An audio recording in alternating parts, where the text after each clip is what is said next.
नमस्कार. महाधुरळा यूट्यूब चॅनलमध्ये मी गुरु बाळमळे आपल्या सर्वांचं मनापासून स्वागत करतोय.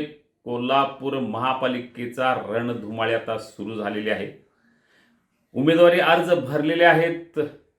काही ठिकाणी बंडखोरी झाली, काही अपक्षांनी उमेदवारी अर्ज भरले. पण आता खऱ्या अर्थानं प्रचाराला सुरुवात होईल.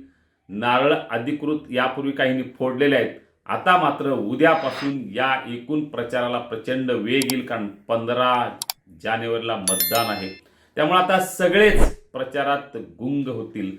आपण आज पाहणार आहोत प्रभाग क्रमांक 13 मधील शिवसेनेचे उमेदवार ओंकार संभाजी जाधव यांचा परिचय.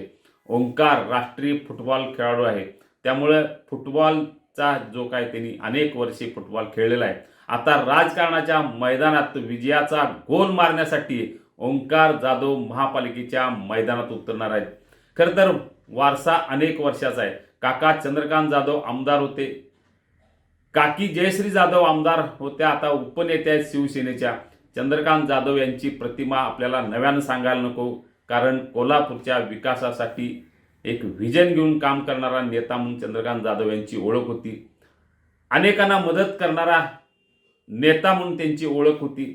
त्यामुळे कोल्हापुरात फुटबॉलला मदत करण्यात चंद्रकांत जाधव यांचा नेहमीच पुढाकार असायचा.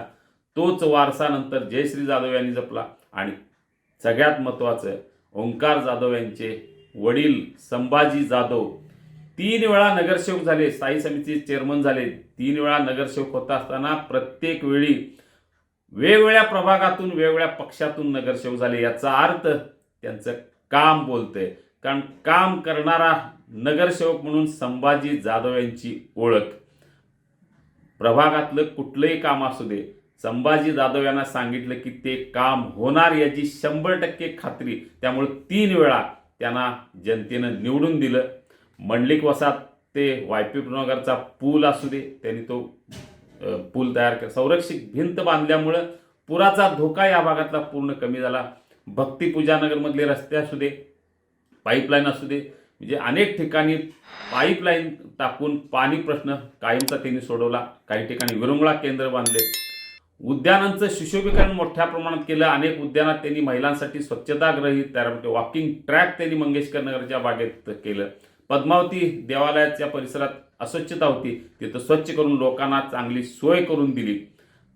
अनेक कामं 15 वर्षे नगरसेवक असताना त्यांनी प्रचंड कामं केली.